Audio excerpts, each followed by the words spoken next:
Great. I would now like to call to order the November 2nd, 2022 meeting of the Indiana State Board of Education. Roll call, please. Mr. Bess. Present. Sheila, thank you. Mr. Losa. Mr. Durham. Present. Dr. Ernest. Here. Mr. Gastineau. Here. Ms. Hamill. Here. Mr. Mapes. Here. Ms. Moat. Here. Thank you. Ms. Rensselaer. Here. I see you there. Mr. Watts. Here. Dr. Jones. Here. Great, we have a quorum. Thank you. Great. Thank you, Chad. Let's please stand for the Pledge of Allegiance. I pledge allegiance To the flag of the United States of America and to the republic for which it stands, one nation, under God, indivisible, with liberty and justice for all.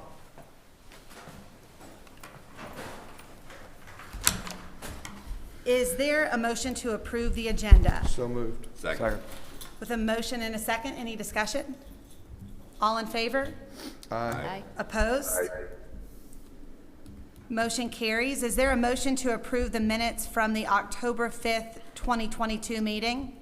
So moved. Second. With a motion and a second, any discussion? All in favor? Aye. Opposed? Motion carries. Well, good morning to everyone, our November board meeting, State Board of Education. We certainly have some great news to share, but before getting into that, I just want to take a moment to give our condolences to Mike Brown's family. Mike was a legislative director here at the Department of Education for several years, worked with a lot of different stakeholders. Certainly our thoughts and prayers are with Mike's family. We also, since our last meeting, lost a past board member, Tony Walker. He was a fierce advocate for kids and learning from Lake County, Indiana, and I know is very close with several of our current board members. So our deepest condolences and thoughts and prayers to both of these families as we lost a couple of major education advocates in Indiana. To shift over to, it's hard to make that shift, but to shift over to some exciting news. We did, after the last board meeting, announce our Indiana Teacher of the Year, Tara Kokenauer, who is from Wells County, Indiana. It was a very, very cool celebration. The students and teachers thought that they were coming to a bullying symposium, a bullying required training. And the principal there, Mr. Steve Baker, said, hey, can you just like roll in and stop me in the middle of the bullying symposium and announce it? He called like the night before and had that plan. He also suggested that maybe I wear the Tiger uniform. I did not wear the Tiger uniform. But we did try to just make it a really special surprise for Mrs. Kokenauer. Standing ovation, of course, from the students and other faculty members when she received that award. And I'm sure we'll be introducing her to the board in the future. So really proud of Mrs. Kokenauer, and thank you for representing all of us as educators in Indiana. Also want to share and acknowledge that October 10th through 14th was National School Lunch Week. And I think when you think about the individuals who serve breakfast and lunch, and in some of our schools even a warm meal at night, they are truly unsung heroes in many respects, because we don't talk about them a lot, and yet many of our students, if without for them, if without for the food service provided in our schools, would not have food during the day, or would not have a healthy meal option. So really, really thankful for our school lunch and nutrition leaders and staff members. That same week was National Principals Week. You know, we have over 2,200 schools in the state of Indiana. We know the value of a great principal leader, so a huge thank you to all of our building leaders throughout the state who are doing great work. Today we're going to hear about a couple of different things. We're going to hear an update from our Chief Academic Officer, Dr. Flores, about the NAEP data, as well as hear an update about the streamlining of the standards, which of course was required by statute. So we'll provide both of those updates today. On that note, I'd like to open it up if any other board members have comments or reports.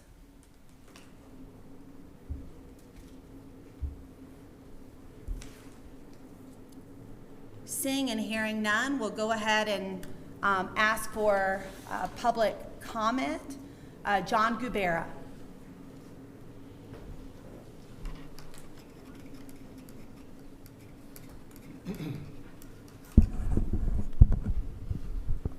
Thank you, Madam Secretary. Is this on or not? Is it working? Members of the board. John Gubera, just want to say a couple comments about our two friends that passed unexpectedly. I met them in this capacity, so I figured it's appropriate for me to talk about in this capacity. Mike Brown, I worked with at the Senate for quite some time, and then worked closely with him for the 4 years he was a legislative liaison for Dr. McCormick. Three things about Mike I could say. Consummate professional. Mike was very professional, treated everyone kindly, and always made time to meet with you, which is great. Last thing I'd say about Mike is he was a doting father. We talked a lot about, after he had his daughter, talked a lot about that.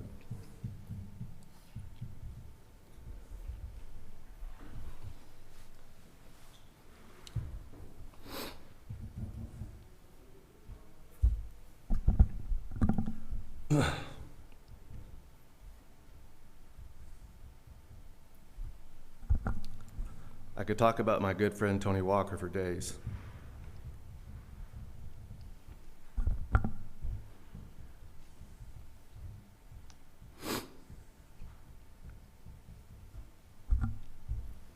Tony was a man for all seasons, as many of you know. He transcended many things.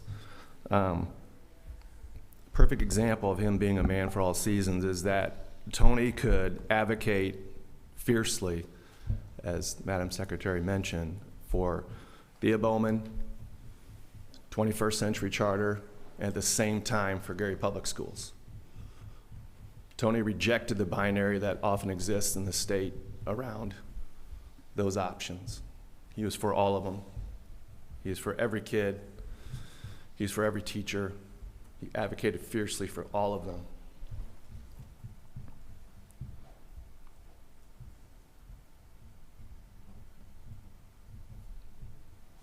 Something I remember finally of Tony at these board meetings is we're debating, I don't know, 8th Rev, something, who knows.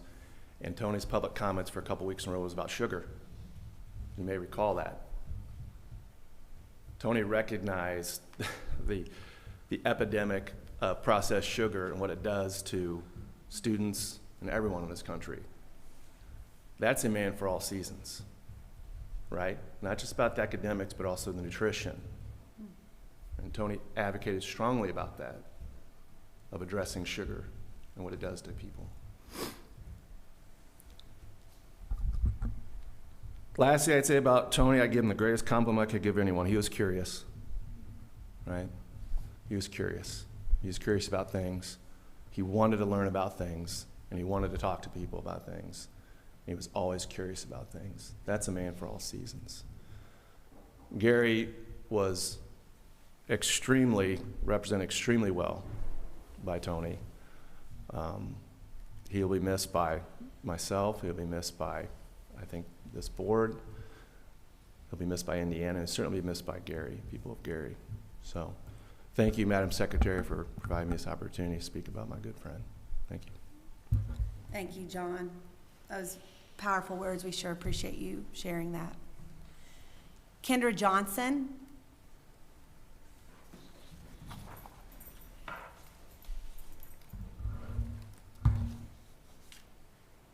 Good morning to each and every one of you. Good morning. I send condolences also to the family of Tony Walker. Attorney Walker, when he was on the board, voted on one decision that I did not agree with. However, I still respected the gentleman.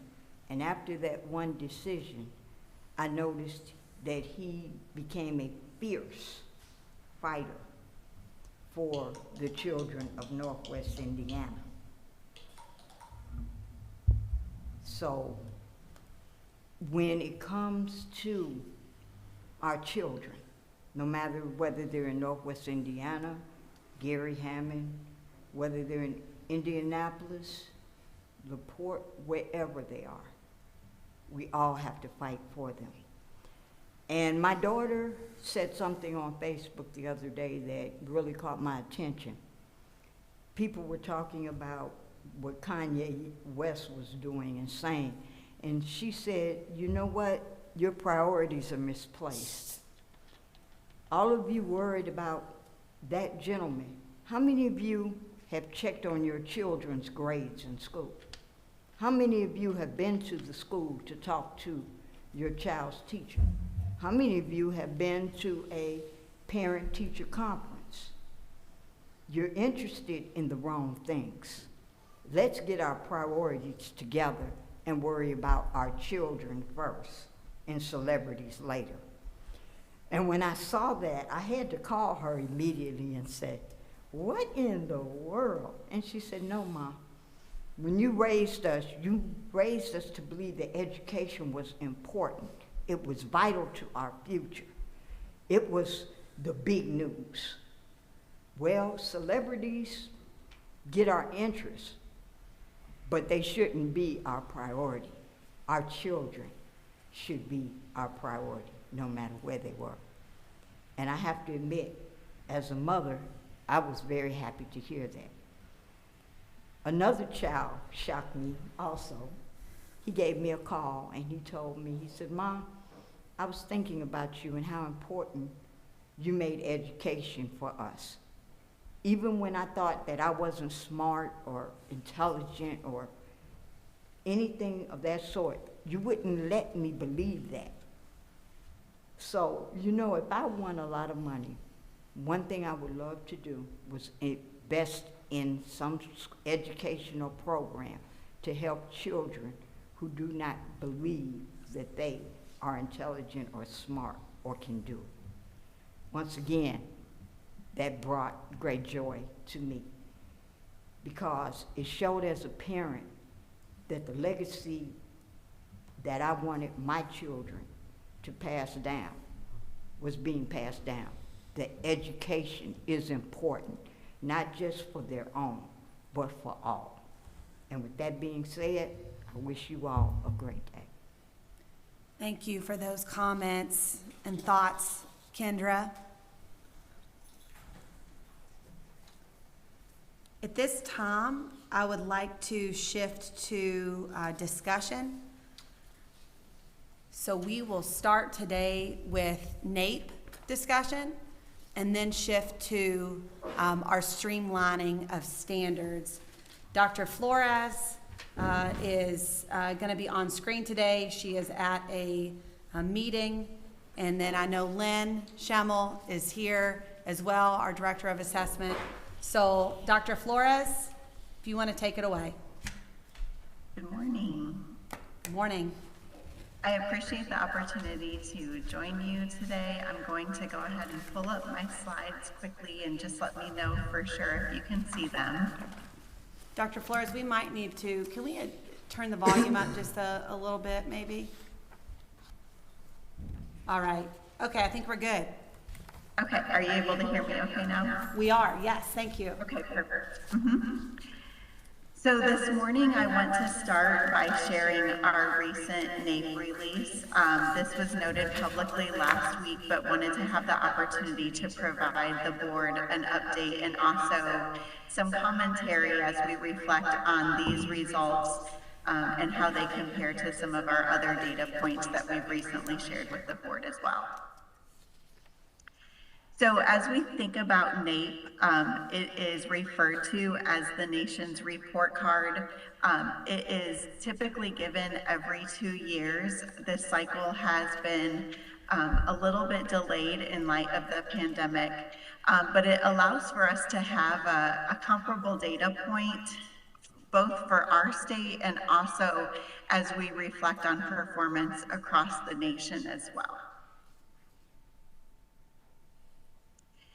So when we reflect on our NAEP results, we want to keep in mind the overall performance. NAEP has been established for several decades now, and so this really allows for us to have a consistent measure to reflect upon over time across all of our student populations. We can look at this data and think through different policy initiatives that may have been undertaken at different points in time. And most recently, it also allows for us to reflect on the academic impact that we've also observed with iLearn and iRead3 results. Again, this allows us to identify any key differences that we may be observing in Indiana compared with other states as well. So I'll start by pointing out our raw data for Indiana, and for NAEP, our students were assessed in grade 4 and grade 8, both in reading and mathematics. We had around 7,000 total Indiana students participating in the most recent sample. For reading, we had 33% of our Indiana fourth graders that achieved at or above proficiency, and 31% of eighth graders that achieved at or above proficiency. In math, we had 40% of our fourth graders achieve at or above, and 30% of our eighth grade population. And I will spend a few minutes in the next few slides to further disaggregate this data and point out some patterns in our observation that we have as well. This next slide is for grade 4 mathematics, and again, one of the benefits of having NAEP data is to be able to reflect on the data points over time. So this slide shows performance over the last 20 years on grade 4 mathematics. You will see that we have a few points where we started to peak in around 2013, but since that point have declined. You'll also notice the transition from 2019 to 2022 in light of our academic impact, where we see that drop most specifically. Dr. Flores, I think this is a really important one for the board to just really be aware of. So often we talk about, Indiana is typically above national average in reading and math. We are still above national average in math. Reading, that gap is closing. You'll see that. But looking into what Dr. Flores pointed out, from 2011 to 2013, that's when we saw the gap widen in the state. We were, significantly above national average there. And you can see that gap narrowing specifically between 17 and 19. You see a significant narrowing where the nation went up and Indiana went down. And then if we all know the impacts of COVID. So many times people talk about, well, it's all caused by COVID. It's all caused by the pandemic. And that's just not a completely accurate narrative. As a state, we were actually seeing some downward trends prior to, and I just want to make sure that we're aware of that so that we can go forward now. Keep going though, Dr. Flores. So the next table that I wanted to share is noting some of our specific disaggregated data for student populations, and a couple points that I want to note here. When we shared both iLearn and iRead3 results, we spent a lot of time discussing 4 specific student populations: Black, Hispanic, English learner, and students with disabilities. So I'm going to highlight some of the specific data points on those specific student populations, just again to correlate between the different data sets that we have. For grade 4 math, we saw the greatest impact here for our Hispanic student population and English learners. Hispanic students dropped 11 points on grade 4 math, and English learners was down 12 points.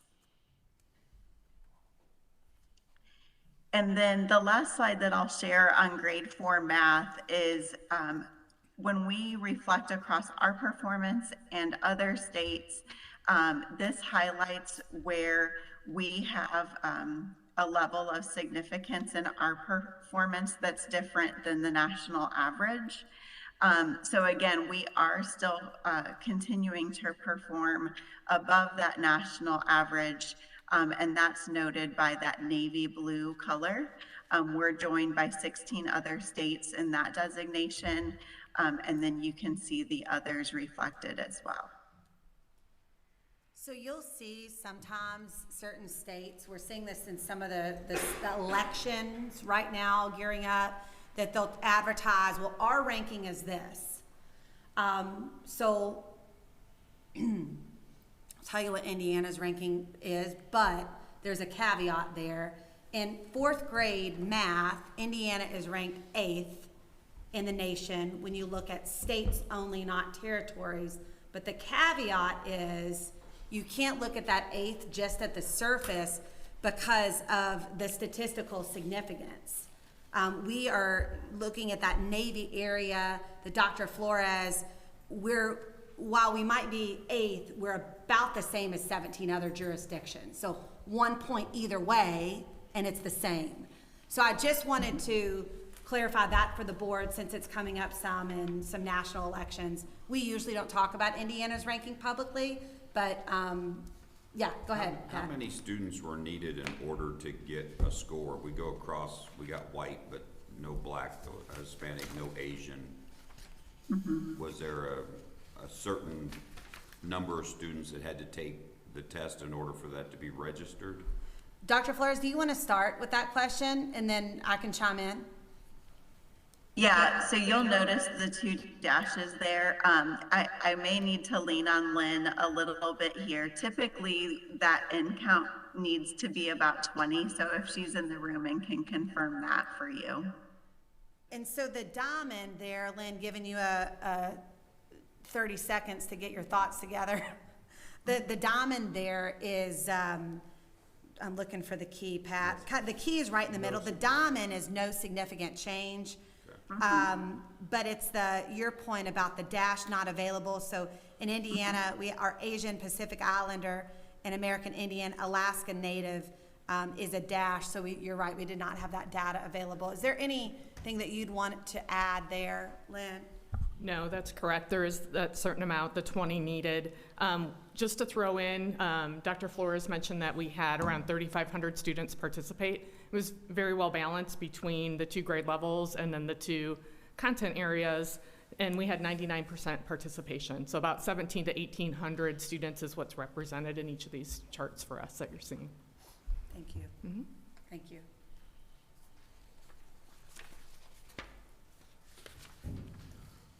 So I'll go ahead and transition to grade 8 mathematics. So again, we'll see the same charts represented for grade 8. Here, the trend mirrors something similar to what we observed in grade 4. As we progress through the charts and the grade levels, when we were looking at grade 4, you will notice that we had a peak around 2013. When we look through these other charts, we do follow those peaks a little bit as they matriculate into the older grades. So the cohort associated with 2013, as they progressed into about 2017, that's still representative somewhat of the peak we observed in grade 4. But you'll notice as we reflect across the 2 decades that are represented here, we are slightly below performance when we compare that back to 2003, but still above the national average. In terms of disaggregating our data, and again, we'll observe some similarities here that we also identified with iLearn and iRead3. Students with disabilities, their score decreased by 8 points. And then we also notice our Black student population decreased by 13 points.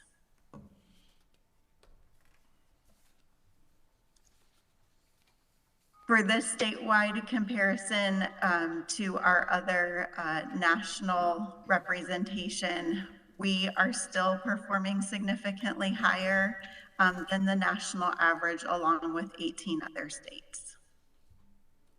So in 8th grade math, again, while we're statistically similar to 19 other jurisdictions, we do come in at 11th, just for the board's knowledge.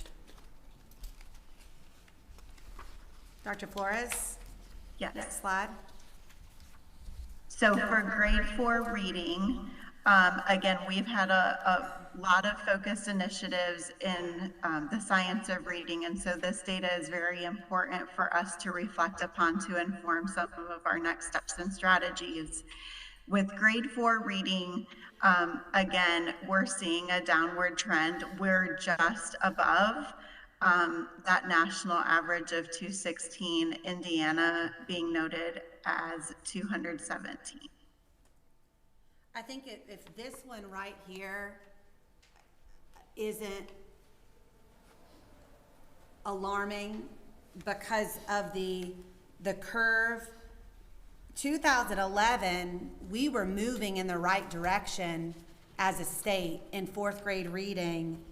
In 2015, we started that downward momentum towards the national average. And today we sit at the national average. I know not anyone in here, nor any of our educators, nor any of our people ever want to be that average is good enough. We all want to do much better. And so again, you're going to continue to hear our board, our educators really push on reading, making sure all our kids are literate, and we're using those science of reading practices. Dr. Flores, next slide. Yep. So when we reflect upon our disaggregated results here, I will just note that we saw that significant drop from the prior testing event to this one of overall 5 points. That is something that is reflected in our iRead3 data as well. And so again, this is an area where we have significant efforts and strategies pushing in to better support students going forward. And then in terms of our comparison nationally, this is an area where we are within that second category of jurisdictions that are not significantly different from that national average. And that's where we used to be in the jurisdictions significantly higher.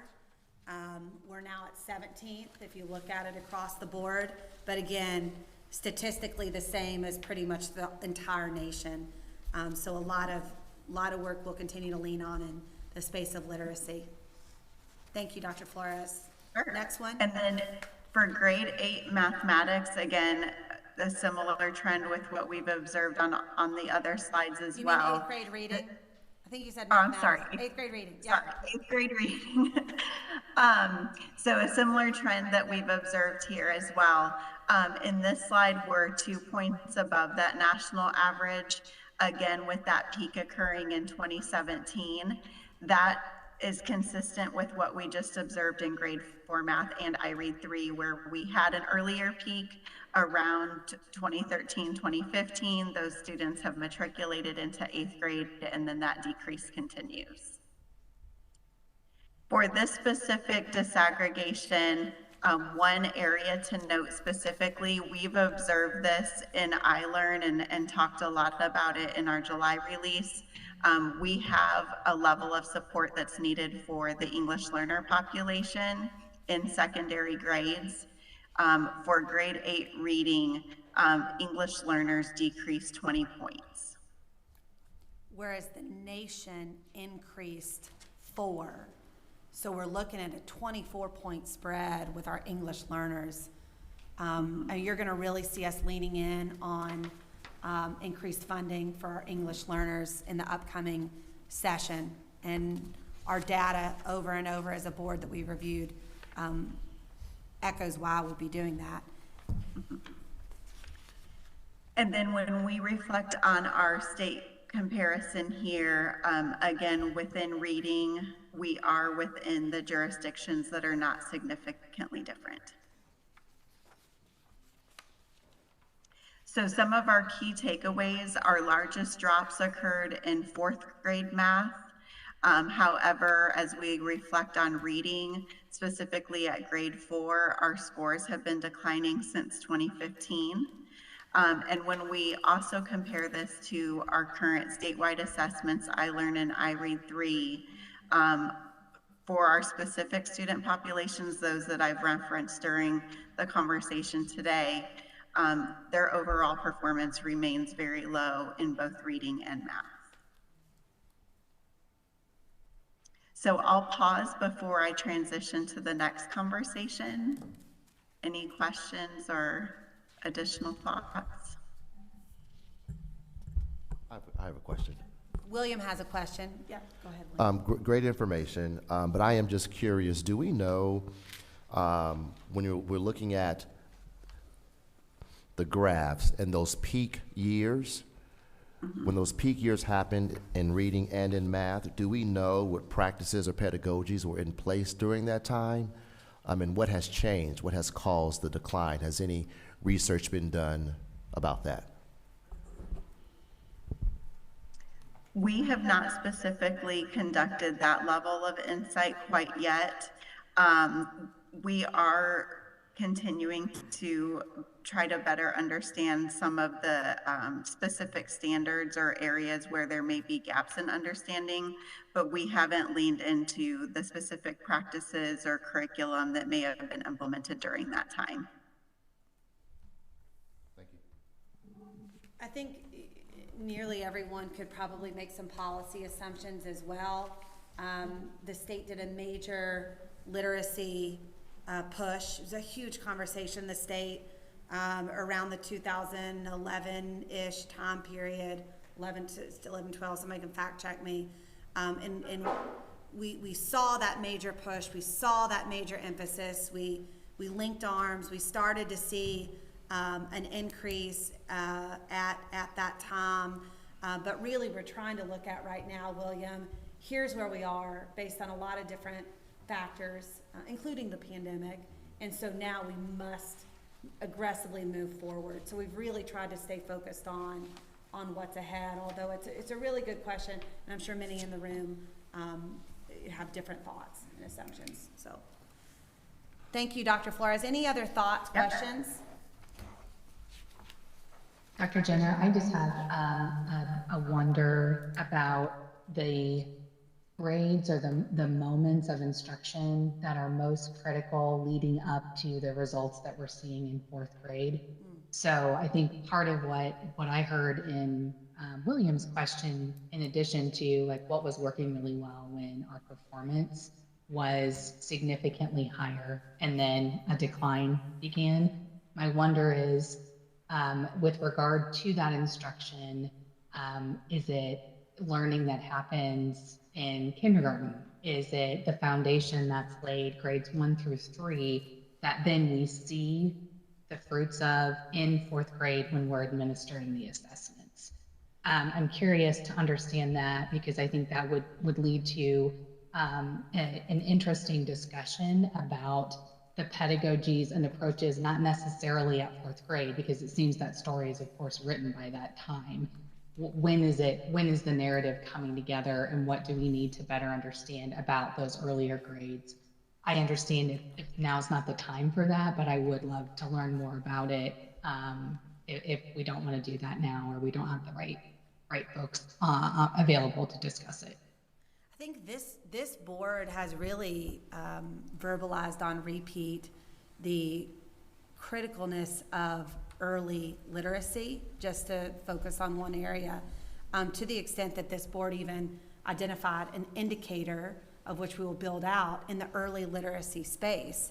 Additionally, I would also add, if you remember a discussion, gosh, it was probably July, August that this board had the discussion, probably August, about the iRead results. So with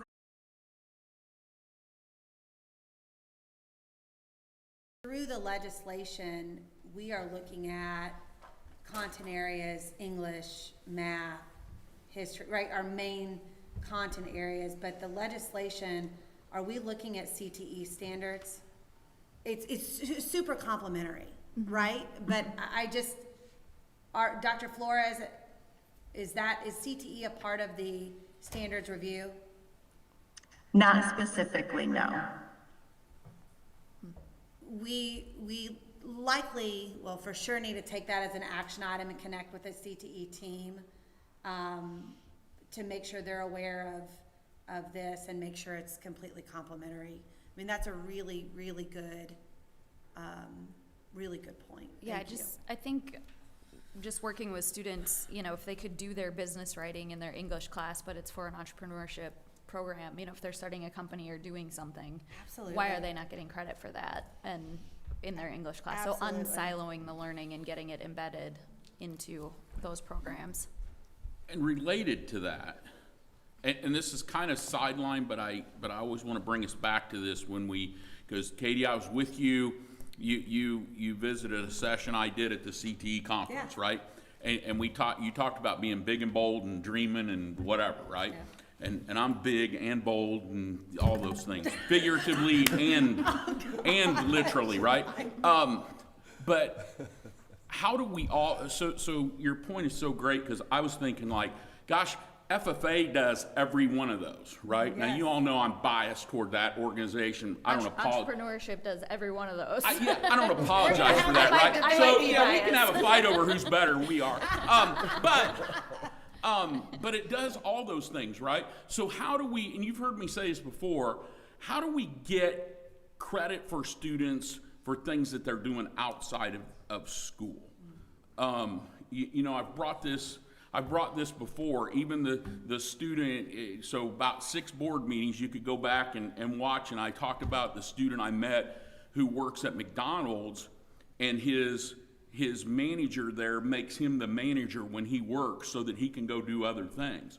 Well, there's a kid that's doing the stuff that we're talking. I just encourage, and I know this is way off topic, sorry, but I just encourage us to think about that stuff as we think big and bold. And you said, let's think what it could look like if it doesn't look like what it does today, and I think that's something that looks like what it doesn't look like today, right? So coming into the legislative session, one of the things that we're going to be asking for as a board is increased flexibility to really envision what our diplomas could and should be in the future, as well as how we might measure schools. And with that flexibility, I think we have the opportunity to think long and hard how some of this could look. And maybe we don't do it right out of the gate, maybe we do, but I think that's a prime time for some discussion there. Yeah. Also, along with the standard, are we focusing on K-3 language arts standards first, because there shouldn't be a laundry list there, so we can get those out, get them approved and get started? Or are we going to try to take them all at the same time and then not be able to implement until 24, 25? Dr. Flores, do you want to respond to that? So the legislation actually required us to start with high school, but we are undertaking everything at once because we feel like it's important to have a very concerted effort across the board in K-12. So our goal right now is to very aggressively look at streamlining the the standards in 22-23. Then we can launch for implementation in 23-24. And then the potential assessment would then align in 25-26. I don't care about the assessment. We've started with high school. Why can't we finish the elementary now? I think what and get Dr. it Flores done? just said is, it is November 2022. Yeah. This is the most aggressive timeline to get it to the board by June 2023. 6 months to review all of the standards. I think your point is important. You know, in legislation, if it was start at high school but we know the importance of K1, 2, 3, like right now, based on the data we just saw.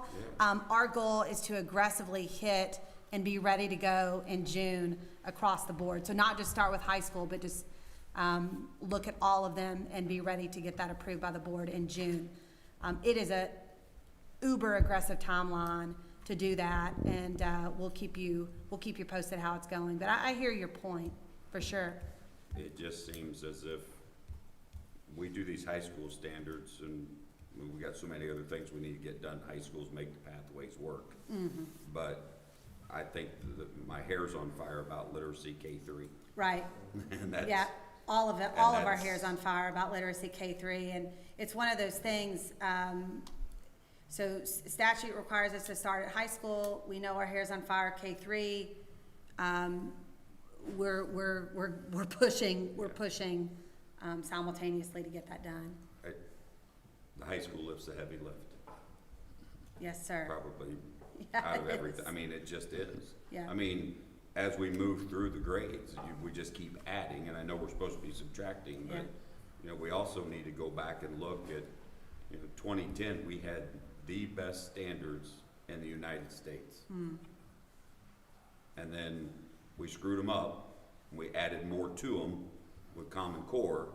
Can we go back and look at what we led in with those standards, and when we had success, and when our scores were up because we were focused, and not forget the work that was done then as we move forward? Yeah, I think that's a good point. Dr. Flores, Dr. Flores has been around a number of years, and we have team members as well that could absolutely take a look at that. So thank you. Any other thoughts? Yeah, go ahead, In Byron. keeping with the metaphor, my hair went away. But Dr. Flores, and you probably knew I would ask this question, but the essential 33% is what we're ultimately going to, what our teachers are gonna focus on, whether that be for the assessments, whatever that system looks like, because I know there's some creative looks at what that could be. But that's the ultimate goal, is that we're looking at the essential 33% so that teachers really know which I've said all along is raising the bar, right? If I know it's those 33%, then we can raise the bar and have every student hit those. Am I right in that? Yes, so those essential standards that are going to be identified, the intent of those is that they reflect the foundational skills, those skills that are most needed as we work through the vertical articulation into the subsequent grades, to really ensure that we're mastering those skills and traits, in addition to the other standards that will remain. But we will have a set that are defined specifically as essential. Okay, so now you just said something, that you said the other standards that are lit.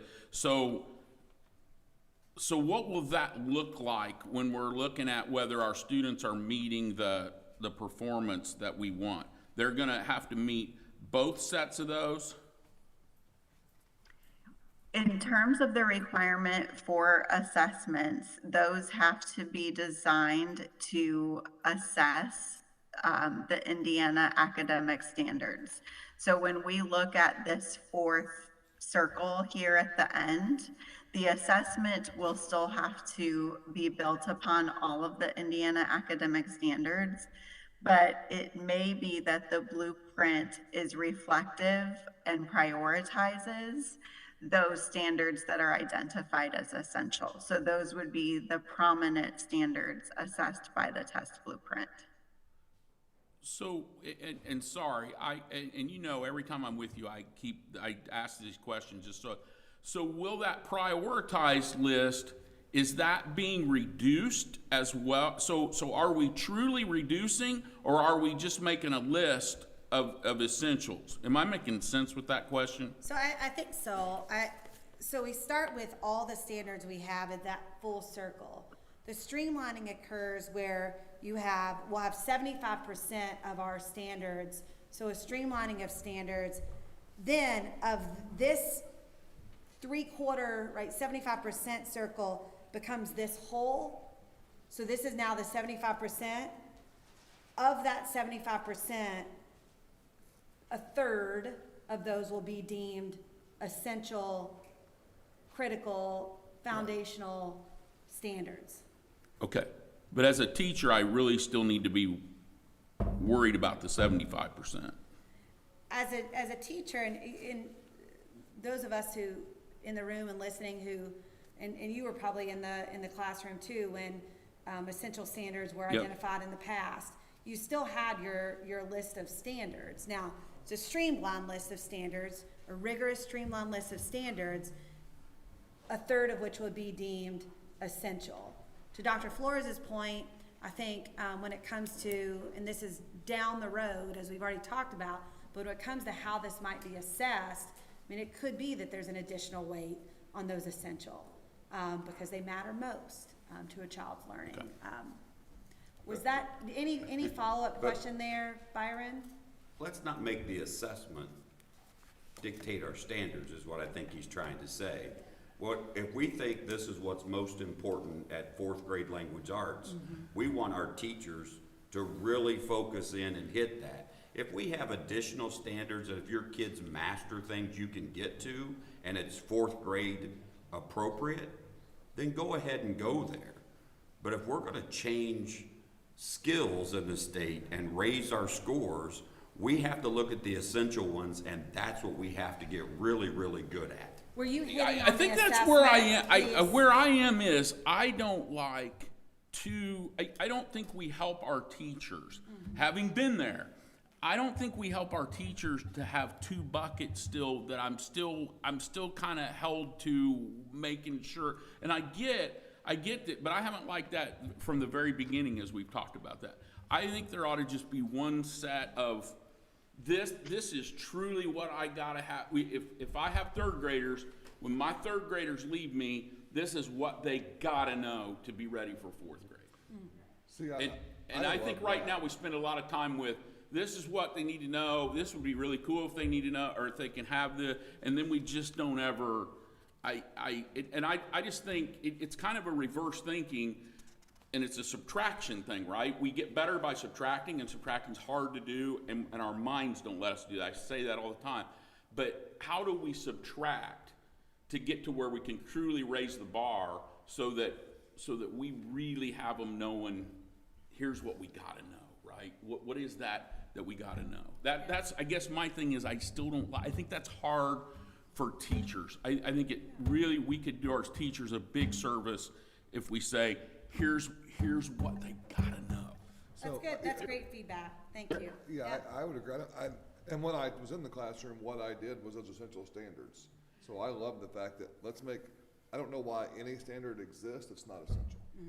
And I'm not speaking for you, but I feel like that's where you were headed. So that reduction, and I know that we're working towards getting that done, is the most important thing that we will do over the next 2 years, because we have to do less better in order to get our kids caught back up. I think the other thing too that I always think about it, to me, the standards are the bare minimum. That's the bare minimum expectation of what's happening in a classroom. And we don't have a culture that looks at it that way, I don't think. I think we look at standard as, well, we have to do that. And it's like, for me, if I'm not doing that and then a bunch more with my students, I don't think I'm doing my job. And so how do we change the culture in education in our state where the standards are not the thing we all glorify and put on a shelf? It's the bare minimum. It's the baseline expectation, not the all-in expectation. Yeah, good feedback. Now see, if that's the case, then I think then our standards need to change to where the standards should be the be-all. I think we don't get the other things and other learning that takes place, but we have to lay out what do we want a third grader to be able to do? And if they can do that, that's all that we care about. If you can do sixth grade work in third grade, good for you. But to be honest, I don't care.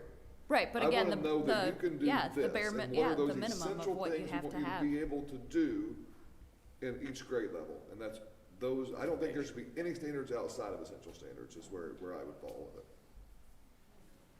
And I know that's probably a 70% reduction, which is much more than 25. But I stand Well, it's behind what I said. 33%, right? Or could be Yeah. 33%. 33% of 75%. If we say those are essential, That should be. then that's it, right? So I think you've made some really good points around the table.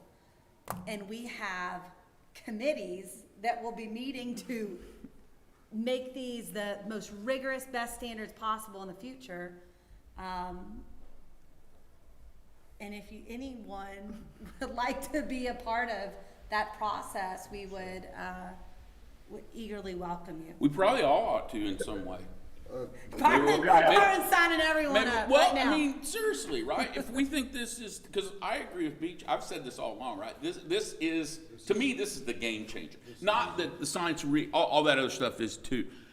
They're all game changers. But this, to me, is because this is what we've been hearing from if we really listen to teachers, and having been in those shoes, this is what everybody talks about. I got so much to do that I can't ever get it all accomplished. So please, let's figure out what's a third grader got to know the fourth grader. What's a fourth grader, and that's even too in the box thinking, because I would just as soon as that person that needs to move to those other standards could move to those standards, right? Why aren't we competency-based instead of grade-based? But that's a whole nother discussion that we could get into. Honestly, that's what I was That's where actually you were writing going, down. right? Is like, why are we not See, now we're standards-based back grading? on track. My organization's better than yours, but we you know. We do have a couple people with their hand raised. Katie Moat, and then Scott Bass will go to you.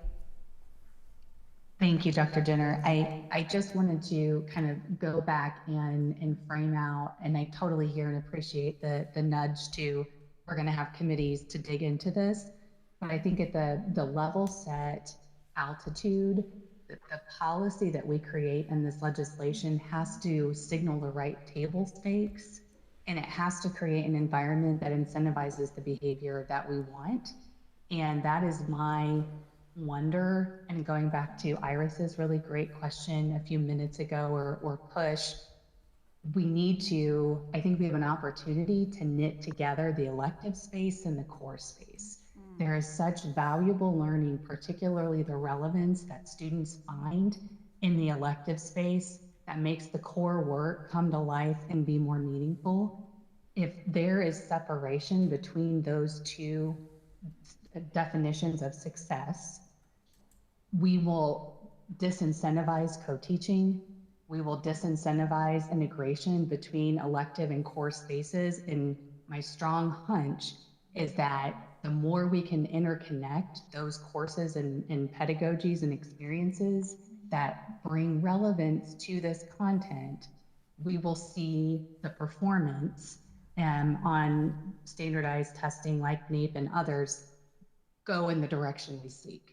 Which is back to that wonder about, okay, so what are the ingredients to the assessment outcomes and the proficiency that we work for kids to have? So I just wanted to flag that, because I think it would be a big failure if we put together this legislation and standard revision and it continues to reinforce gaps in between the elective courses and core courses. I think that was a great push, and I really strongly believe that that's going to help us move the needle in the ways that we want. And again, I just think as we're going back and we're reflecting on this, that's the role, I think, of our two organizations working together at the DOE and the state board. And then I think there's this question around the coaching and the support to deliver those experiences in ways that have outsized strategic value, like the science of reading work and other initiatives that help schools, districts, and teachers create the experiences in the classroom for kids that will lead to these outcomes that we seek. And that feels like a really separate path and piece. And so I know all of that will be knitting together, but I think if we signal the wrong thing with this endeavor, there will be so much to clean up, and it's an opportunity now. So I just wanted to knit together what I was hearing in some of those comments and really appreciate the chance to be heard on that. And Todd has been so patient that I'd love to pass the mic to him. Thank you, Katie. Thanks. And Scott, jump in. Yeah, so first of all, Katie, great comments. I really agree with that. Because one of the things that as you look at the process, and I guess my encouragement here is when you have committees who are looking at the standards, I mean, you'll have, I'm sure, really, really robust discussion on which ones are the 25% that come out. Then you'll have more robust discussion about the essential. And I think my encouragement, going back to some of the comments that other board members have made, is to keep in front of all those committees those 2, 3, 4 most important things at first grade, at second grade, at third grade, right? So that, because it's easy to get caught in the detail and they'll come up with a list of standards, but then you got to step back and go, are those the right ones, right? I think if we know, for example, that here are the 3 most important things. A student coming out of third grade, here are the 3 most important things. And the field can tell us if a student has mastered these 3 things in third grade, they're going to be fine in fourth grade, right? And the same thing as you go up the list. And then at the high school level, to Katie's comments, they're going to dive into every single high school course has a comprehensive list of standards.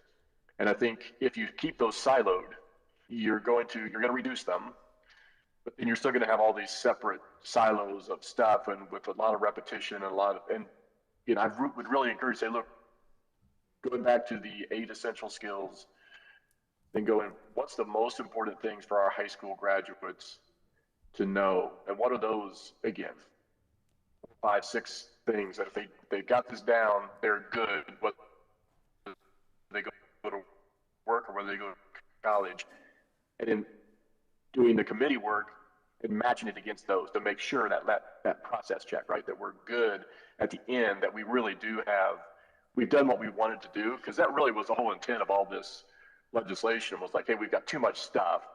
Our test scores show we have too much stuff.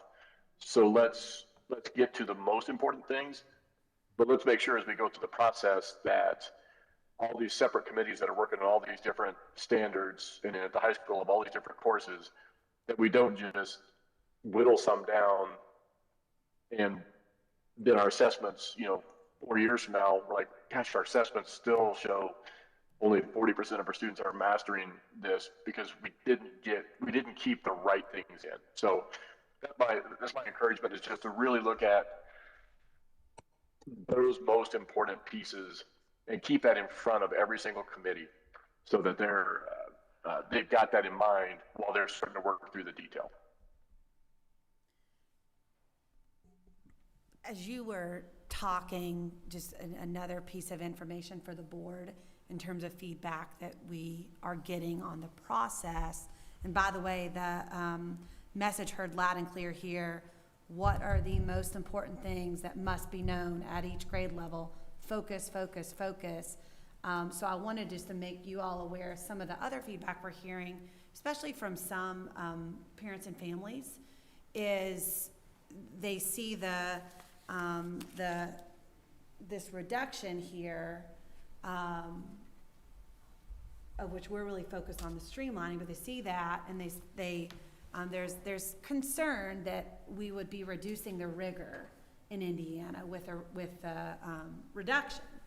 And so I just want to emphasize publicly that what are the most important things that they must know, and really, really, as a board, having spoken with all of you, the emphasis on rigor is top of mind for all of us. We will stay focused on rigor in this process, even as we seek to streamline and focus in our standards. So wanted just for you all to have that as a heads up. Yeah. Well, I think we also need to recognize that, if a standard is to introduce multiplication to a first grader just to see whether or not they can do it, and we reduce that, it's not that they're not going to learn that at some other time in the span of K-12. Yeah. It's just that we want to make certain that when they're in third grade, they master that.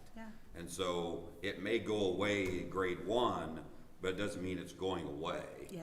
And then the rigor piece can stay as we really focus in on what we want to know at those grades. That's a good practical example, I think, to help parents and families understand the process. So thank you for sharing that. Well, and I think that relates to our own jobs too, like as I think about the work that, as we're having the conversation, the work that I do right now, like my boss, Dr. Smith, said, okay, we have 10 projects we're working on.